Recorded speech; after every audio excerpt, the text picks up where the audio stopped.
adjourn and first order of business. Mike. Start that again. Start over again with our amplification. The Tax and Finance Committee will come to order, and we will begin with the approval of the minutes from the last meeting. So moved. Second. Moved by Jeremy and seconded by Tim. You need last names, or? Any discussion? Hearing none, all those in favor say aye. Aye. Opposed? Motion's carried. Unfinished business? Don't think we have anything that, I looked at the minutes and I didn't see anything that needs to be carried over. So we'll move on to new business. First item of new business is the Effingham Regional Growth Alliance, Courtney Yockey. Stranger to our group. There we go. Good afternoon. How's everybody doing this afternoon? Good. Thank you for the opportunity to come and speak with you guys. I'm here respectfully requesting dues from the county to the Alliance. Dues at a level of $15,000. This is the same level that the county participated in at our last fiscal year. Our fiscal year runs calendar year. I've got 2 pages worth of bullet points and goes into some good detail that I will pass around if anybody wants additional points. I tried to summarize a little more just to note the workings that we've had and recent successes and try to categorize it a little more. So here's that. I'll pass the bullet point list if somebody wants that. There again, a little more detail. At a high level, looking at community support and leadership, I think first and foremost, just want to note the work with the Child Care Research Committee. You guys are very familiar with that. I was very welcomed and pleased to receive the County Board Chairman's Commendation Award earlier this year. So total recruitment of up to $323,000 to help address child care issues here at a local level resulted in 110 new licensed child care slots, and doesn't count to the reopening of the existing facilities that we had with closed classrooms. And so at the beginning, working in this process, there was 13 closed classrooms. By all means, that's a moving number, heavily dependent on being able to get workers. But as we work through this process, I'd like to thank the work that we did with the county, helped with reopening those classrooms and regaining that capacity. Assisted the Village of Montrose in getting them to introduced into the mapping process and working through that process with them. Has recently assisted them with getting a grant for the welcome signs that they have, and have introduced them into other local groups to try to seek technical assistance and support. Last week had a really good meeting with Emily Flack, representing more from Montrose and the Diedrich Community Development Corporation. Everything's an acronym. You got to think through it sometimes. I chaired the Teotopolis Comprehensive Plan Update Committee that resulted in the update of their comprehensive plan, very forward-looking, that was grounded in local values. We worked through the University of Illinois for that, had multiple public engagement sessions, and worked on a survey to get input from that. Very pleased with the results of that plan. We've done a lot of support in expanding with the expansion of the local enterprise zone, and very thankful for the support there from the county board as well. Community-minded events over the summer. We worked to have a STEAM camp at the Wright Family Center. This was through PAVE. We had a Touch a Truck event at the Adventure Camp for the Effingham Park District, and have recently secured a sponsorship for the after-school program at the Effingham Park District as well.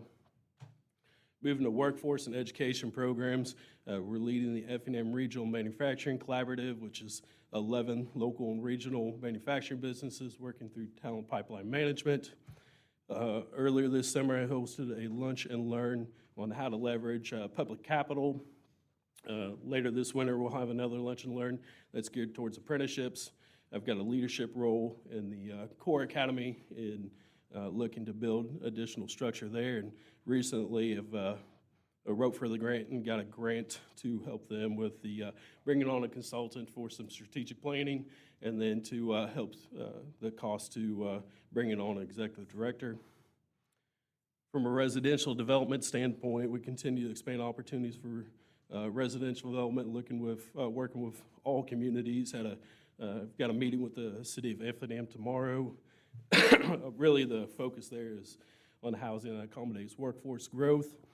For business expansion and retention, worked with Ruhal Trailer Sales and their new expansion on the outskirts of Teotopolis. Worked with them for a TIF redevelopment agreement with the Village of Teotopolis. Worked with them for access to capital and just structuring the deal, and then to extend the enterprise zone over to them as well.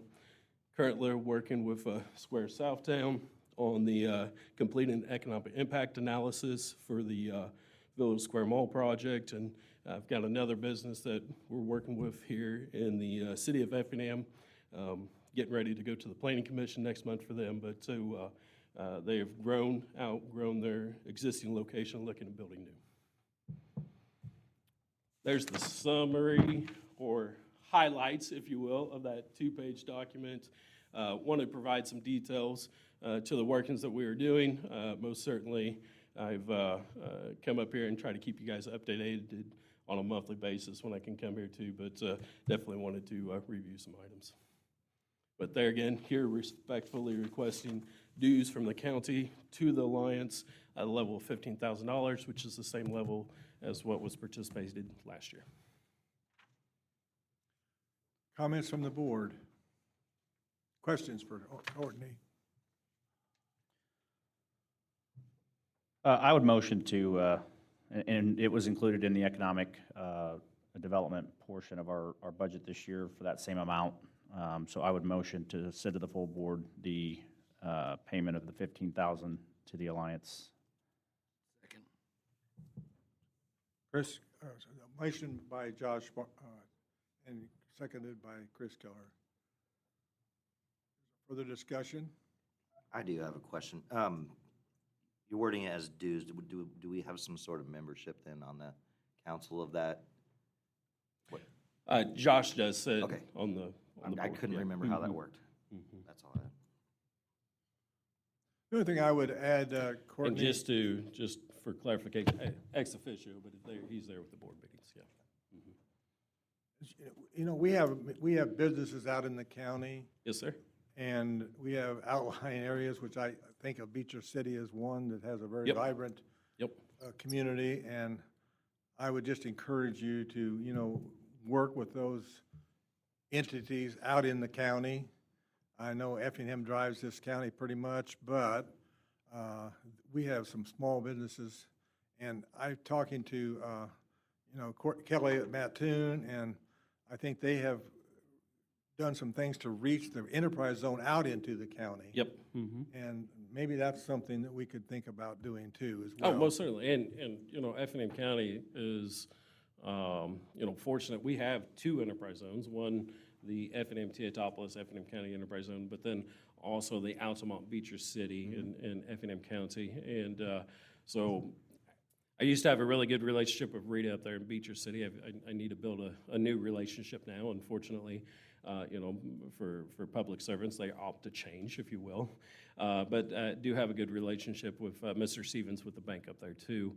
And have in the past, not this last year, but in the past, have worked with them in encouraging to apply for the CBDG grant, which they ultimately got, and brought in resources to help with that process too. And then just to give an idea for businesses out in the county, this afternoon, I spent a good little amount of time with Kelly Roque on the phone and just discussing things and working with her. So most certainly we don't narrow focus just to within corporate boundaries for the cities and the villages. That's more dense where businesses are, but willing to work with anybody. And I compliment you for doing those kind of things. I mean, you're doing a good job, Courtney, so Appreciate keep it. it Thank up you, there. sir. Any other questions or comments? All in favor of the motion to grant $15,000 to the Effingham Alliance, say aye. Aye. Opposed? Motion's carried. Thank you. Next item on the agenda is Ham City Fall Festival. And I think we have Riley Prummer here to,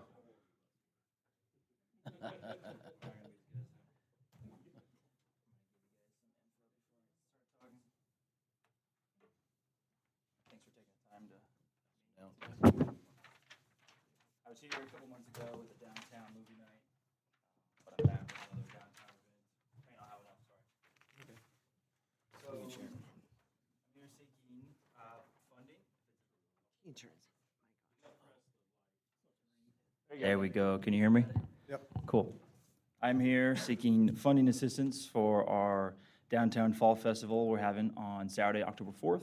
This is our second annual Fall Fest, something that we kind of came together and hosted with us on behalf of Wheat Penny and Village Wine and Kerner Distributing. It's kind of a collaboration of all those businesses to pull this off. So like I said, it's one day, family-friendly fall fun. We're excited to add a 5K this year to the event, so it's the first ever downtown 5K. We've never had like an official downtown route, so we were excited to get this approved through the city a couple weeks ago. So the day will kick off with that 5K run at 10 a.m., and then directly after that, we'll have a downtown fall brunch starting at 10:30. So the runners are encouraged to stay for the brunch, or anyone off the public can come and enjoy that as well. Kind of all Bavarian inspired, so think sausage, eggs, waffles, coffee from Joe Sippers, stuff like that.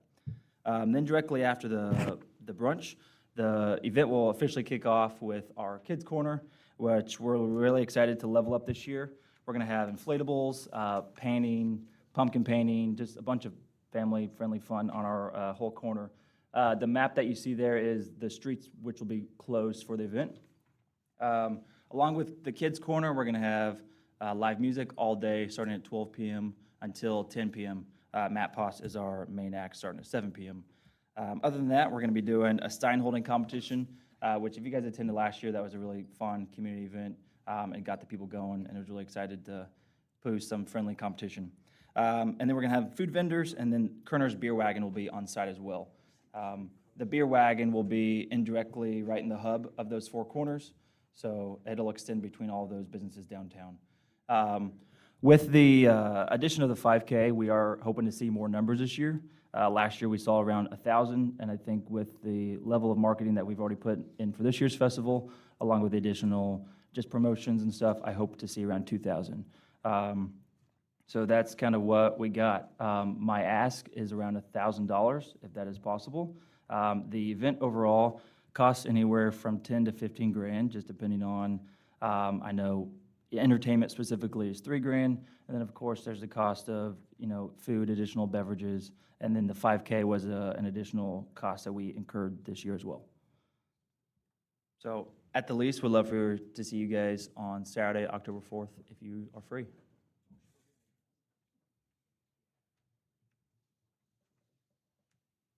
Chris, did you want to say something? I'm all for it. For $1,000. Is there a second to the motion?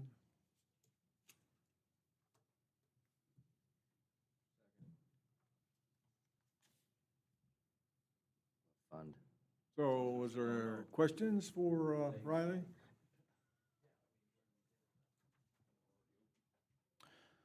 So just so everybody knows, I'm not trying to turn anyone away when they ask to request further hotel motel, even though we went over what we budgeted, and that's why you'll see the next agenda item of fiscal year 26 hotel motel budget, because I think it needs to be visited again on how much we are going to reinvest these funds back into these events. I know you have a motion in a second. Are you wanting to move to discussion? Yes. Okay. So I guess the only discussion historically, just so you know, Riley, hotel motel funding, which I'm assuming is where you're requesting this fund. Chris didn't exactly say specifically, but I'm assuming that's where it was going to come from. We need to see overnight stays in some capacity. Sometimes that may be difficult to see on a one-day event, but how many, either through vendors or other entities, do you foresee bringing from outside of the area to this event, or is it literally just going to be local citizens? I mean, those are things that we have to look at by statute. So if it is a hotel motel fund expenditure, could you elaborate maybe so we can justify that? Yeah. I would say that this year, with the addition of the 5K, although I can't prove any numbers, I would say that would draw in some overnight stays due to that being an early morning event. Other than that, I can say that we've been marketing in greater areas than Effingham and surrounding, so at least a 50-mile radius plus.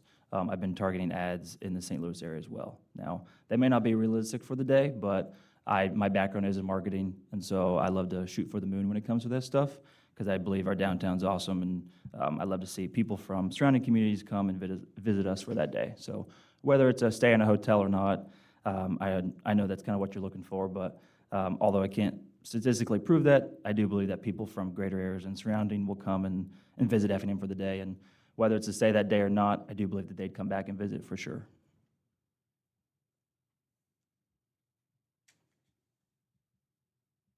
Is there a past history of this organization? Have you gave money to them in the past? No, I don't think so. This is a new event. This is a Downtown Effingham Business Group event, if you will, something I've taken a part of the past year, just trying to see more light to the Downtown Business Group and get a new energy, if you will.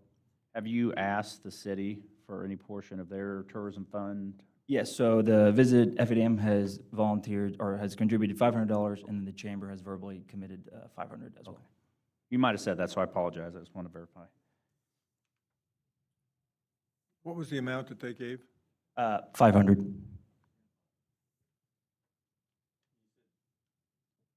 Also said the chamber gave you 500, Yes, so correct. you got 1,000. Correct. Visit Effingham in the city of in the Chamber.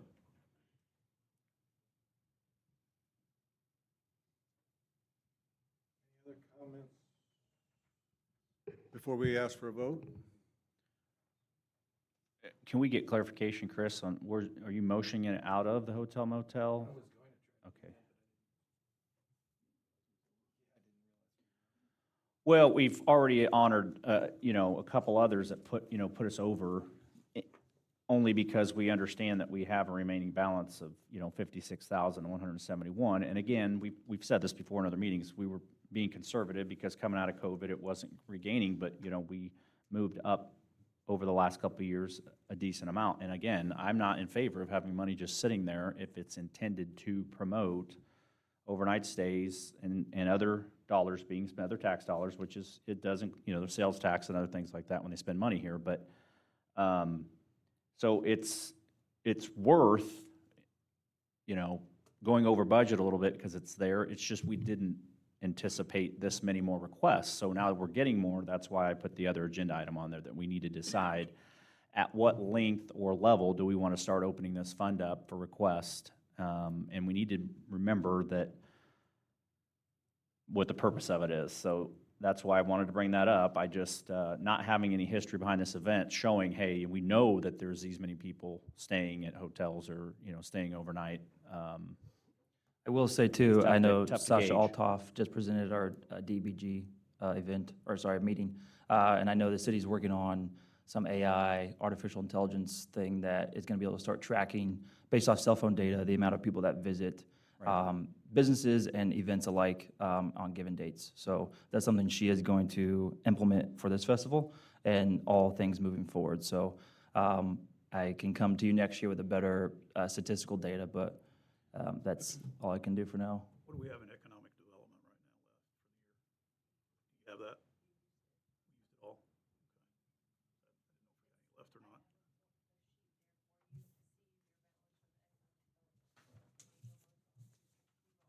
Oh, that's I see Kim waving her hand. Is the farmer's market still going on in October, They're about to wrap up, aren't they? through October? That'd draw more people downtown also and keep them there. That starts early in the morning.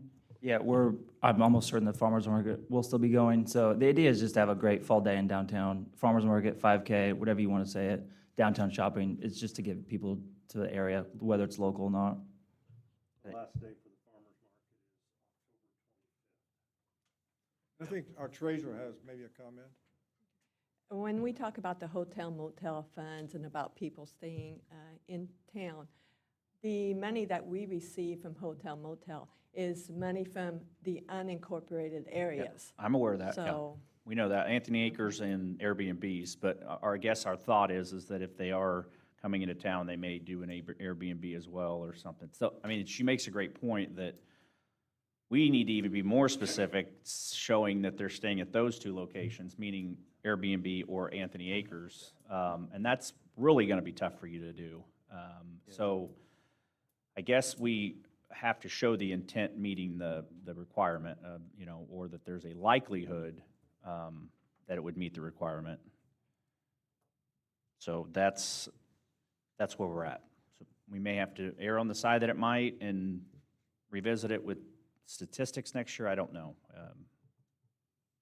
Probably some of the comments for the next question, but I would think we need to develop some type of an application that documents some of these things that we need to be considering when we make these choices.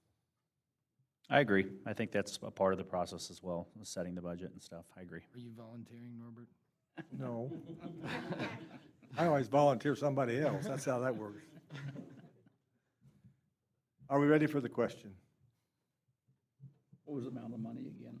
$1,000. All those in favor say aye. Aye. Opposed? Motion's carried. Thank you, guys.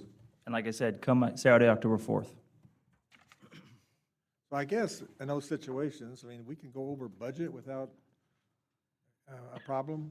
Oh, we're gonna, I mean, we'll show over budget on that line, yes. Yeah. You're gonna get a nasty call from the auditors. At least that's what happens to me. That's what I was told, I guess, that we had to stay within the budget, and I guess I wasn't even aware that we were over the budget until just today.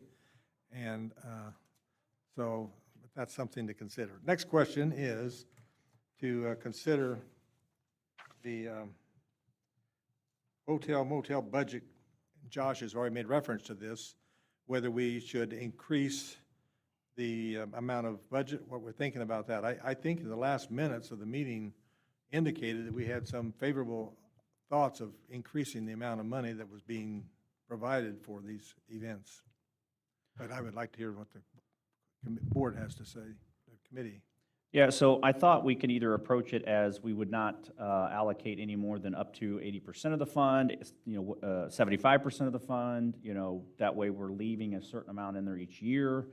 For example, the actual beginning balance for fiscal year '25 was $93,671. So, give or take, if you said 80%, then, you would be somewhere in the 70,000. So we wouldn't spend more than 70-some thousand. We could do it that way, or we can say we want to make sure we don't spend, or we leave 25,000 in the fund at all times, 20,000. It's really up to you guys and gals how you want to approach it. I mean, to be honest with you, if there's no more money in there, we just have to say no until we build it back up. So maybe we should do 90% to make sure we're getting some of these events needs met, because it doesn't go back up if we don't have events bringing people in. So you got to look at it as almost as a revolving situation where we're kind of spending to fill it back up. So I'm going to throw that out there and let you guys decide, but those are some ideas I thought maybe how we want to approach it. I just wanted to follow up with that. I think that's a really good idea, Josh, and I'd be in favor of even doing an 85% just to have a little bit more cushion, just in case we hit COVID year type situations again. But is it possible to actually have applications that would be due before our budget is done for the next year, so we can plan ahead for that next year? I don't see it happening this year, but for future years to have. I mean, event coordinators that know it's a yearly thing, but some of these that pop up, it wouldn't be possible, but if we can leave get the a little major margin- ones, If you yeah. can leave in a little margin in there for those pop-up events, I think that would give us a better gauge on what we're actually going to spend, so we don't have so much problems with the actual budgeting process. Or, I mean, we can just put in we're going to spend what's in there and say no if we get close. I mean, there's really nothing saying we can't just say we're going to allocate what's the beginning budget number is, and then if we think, man, we're down to a couple thousand, we may have to say no. Because if you're wanting to support one that we know is done well and is for sure bringing things in, we want to make sure it's there for next year. So that's kind of my thing. You know, we've done, you know, we've committed to putting in 10,000 for maintenance of the Trek. We do the 4th of July fireworks for many different ones, so we want to make sure those are there because they rely on that. So I don't want to short anybody else, but we could just take, you could just tell me we want to put the full amount in there, and then we just judge it as we go. I just want you guys to know that we've been conservative for the, you know, for the reasons I've stated, but at this point, you know, we ended the last one at 50,000 and then started at 93, so 40-some thousand came in over that in the plus. That's pretty good considering some of the other years they were a little less, but I'm not saying it's going to continue, though. People may start tightening their budgets and not traveling, not spending. I am not sure that these events are the source of the revenue that we're getting. I think that just the attraction of Effingham brings people here. Sure. Even without these events. But I do think that we have events like the Beach and City Corn Fest. We have something going on at Lake Sarah this weekend that I don't think asks for money. You know, the music festivals out there at the beach. So I kind of like Sandy's thought of trying to plan ahead and maybe target some of these things that we would like to see continued. And because I think the spontaneous, it's just like who comes first gets the money, that doesn't seem to be quite right. You know, I think we ought to be trying to help all the communities as much as possible. I think the other thought that comes to my mind is this money's coming from, like you said, the Airbnbs and Anthony Acres, and the ones that I marked 1, 2, 3, 4 of these that have come year after year have gone up in what their ask is year over year. So I think we need to have a discussion on, are these the events that we're supporting every year bringing in hotel motel beds to the ones that actually fund this? And then also, if they're going to keep asking year over year, I think there possibly could be some advertising or marketing on their behalf to promote those that actually fund this. So I think that could be part of the discussion as well. Yeah, I was encouraged to see the flyer made by, was it the Corvette one, where they promoted Anthony Acres as a staying spot and Airbnbs at the lake, those kinds of things. So I do agree, and that was right after we made that comment. Yeah, They got a she flyer changed out, the so I meeting. appreciate that. That's good feedback. But I totally agree. We need to promote those entities to help, Yeah. you know, refund It's the this reason we have the money. money, yeah. Yeah. Is, So Josh is developing the budget for our funds this coming year, and I think he's looking for opinions as to where they should increase it. And I think we've heard from Sandy of 85%. Is that sort of something that all of you would support? I would support the percentage just because then that gives us, we'll have a budget. This is how much we started with this year. This is how much we can spend then. I agree with what you're saying as well. I do have a question though. Is this statute that we have to use these funds for events, or can we use this for other pop-up events? Like one of their villages has an issue and they can't afford something. Can we use these funds for that type of thing? It has to drive economic spending of some kind. So Okay. they have to come here and be spending money in you know, sales tax dollars. Tourism is another big one. So that's how the track trail gets away with it. Yeah, so they're bringing people in to use it. And we 'Cause haven't we given, feel like that brings people here to spend dollars. we hadn't given Trek anything for a while, and that 10,000, that, we Yeah. won't do that. It doesn't say only overnight stays. It has a couple other caveats in there, what it's supposed to drive. But we've always just said bed, you know, heads in the beds, right? Just to show, because it's hotel motel. But that's what it's for. So it can't just be somebody's in need. And I do agree, in addition to the budgeting, we need to have a clear application and guidelines. So, That Trek isn't gonna hit us every year for 10,000 either, like it did last year. We did it 2 years in a row. yeah, we put it in there. We've committed to 10 every year to maintain it. Yep. Year two? Every year from this year on was what the motion was.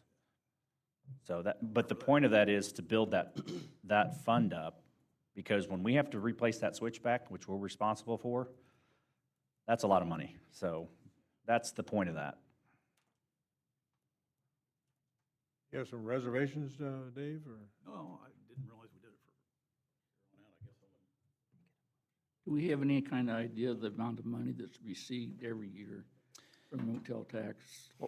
Yeah, I was just going off of historic, from the end of '22, we were at 37, and then we started '23 at 64, ended at 35, started at 78, ended at 50, started at 93. So it's jumped a little bit as we've went the last couple of years, at least since COVID, 3 or 4 years. So I would move then that we allocate 85% of the actual starting budget to be dispersed through that next year. Okay. Second. Been moved by Sandy and seconded by Jeremy that we allocate 85% of our hotel motel tax fund for distribution during the year.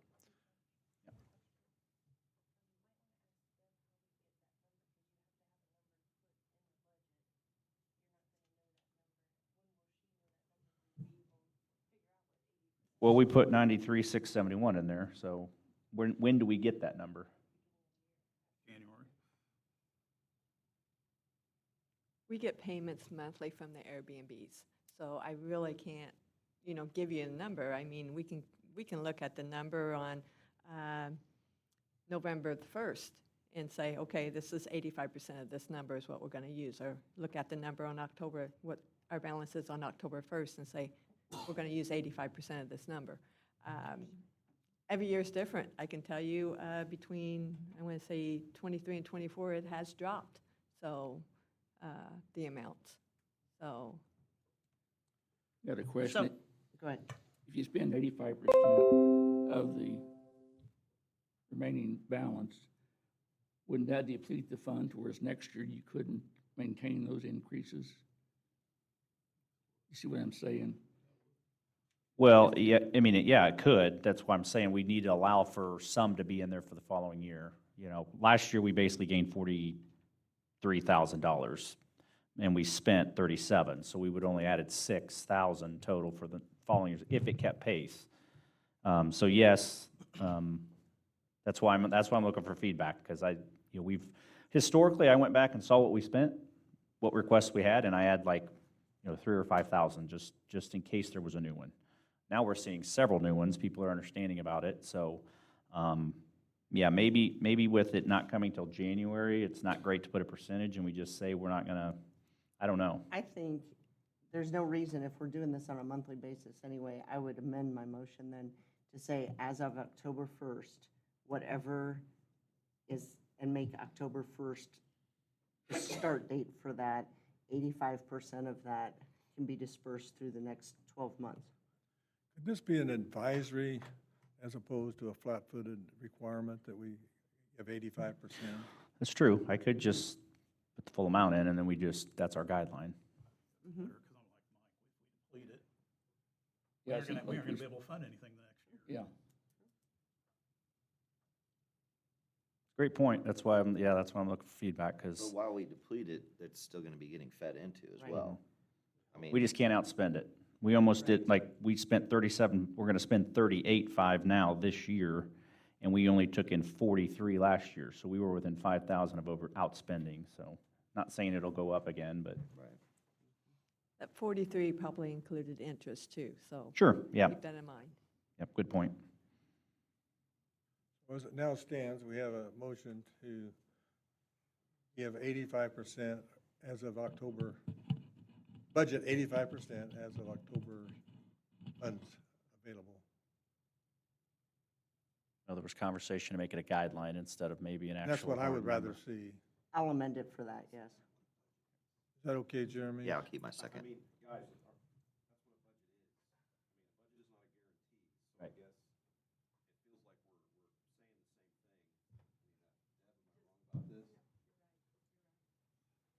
I just don't want to tie Josh's hands completely. I feel like Yeah.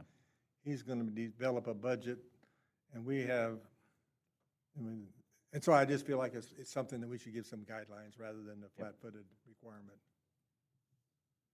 So if that's okay, we'll modify that motion to be a guideline of 85% as of October balance on the fund, and the fund. I will use that to plug in the number then. Thank you. All in favor, say aye. Aye. Opposed? Motion's carried. Now, maybe for a little extended understanding here, the county employee health insurance stipend. Josh, could you enlighten us on that? So is it out of the bag, the percentage increase? Did we already have that conversation at committee? Okay, so it's been in a public meeting already. So we basically got a 4% increase on our health insurance rates, and so, which is phenomenal. And so I basically just want to have a conversation to move forward with the same mentality we had last year, and cover up to 1,000 towards the individual plan, and then we would cover, again, the HSA preferred deductible, which is $1,700. So it just went up, I think, $50 from $1,650 to $1,700. So we would do a one-time contribution again to the $1,700 into anyone that took the HSA, like we did last year. And then the premium for individual was still under $1,000. So ultimately, anyone that's an individual and takes the HSA and uses preferred providers would not have any out-of-pocket cost to them throughout the year. That's my intention, and that's what I'm going to be plugging in the budget, and it looks like it should fit. Obviously, we know how that goes. We got to make sure where the final fallout is, but preliminary, it looks like we should be able to accommodate that again. Yeah, the final budget's going to be adopted at a later meeting, of course, and Aaron says that a budget's not the final answer, it's just a goal.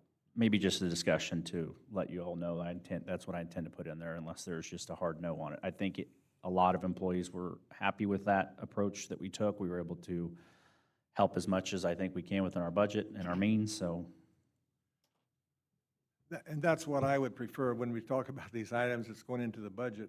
Let's reserve our final decision to when the budget is presented so that we have some flexibility.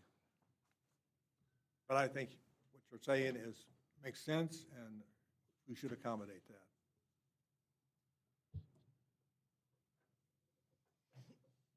Coming to appointments, I don't think there are any. General information, public comments.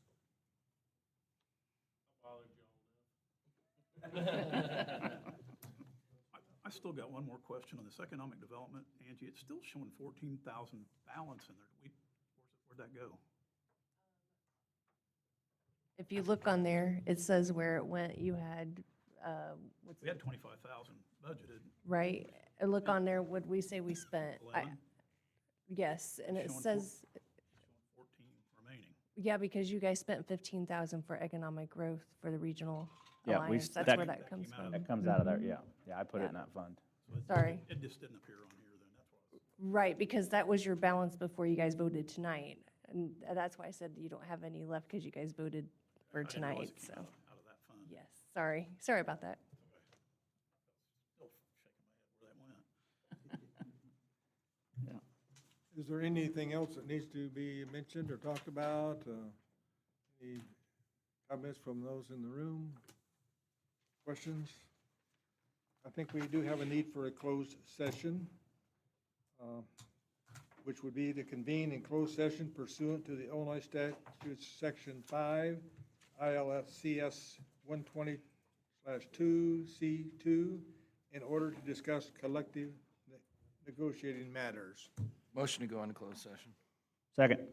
Moved in by Chris Keller, seconded by Josh, to go into closed session to discuss collective matters, collective budgeting, collective negotiations.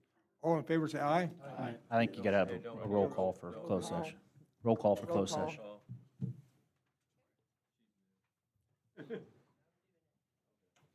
Okay, Norbert Saltweedl, Yes. Sandy Rich, Yes. Chris Keller, Yes. Dave Campbell, Yes. Josh Douthit. Yes. Doug McCain, Jeremy Daters, Yes. Tim Ellis, Yes. Mike Buzzard. Yes.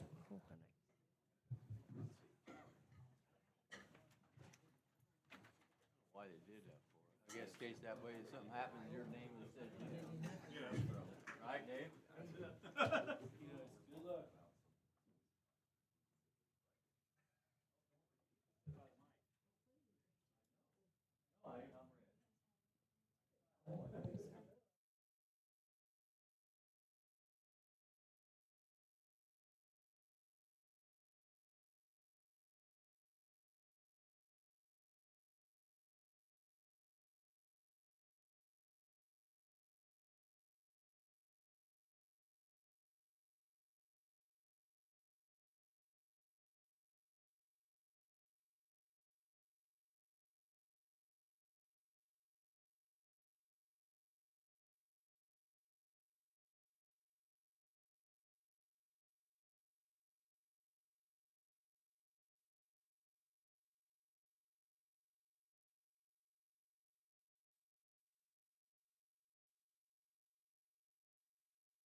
Now do we have to do a roll call vote?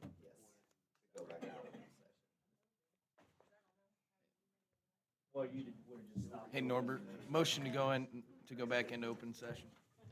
Second. Moved by Chris, second by Jeremy, to go back into open session. All in favor, say aye. Aye. Opposed? We are in open session. Is there any further business to come before us? Motion to adjourn. Second.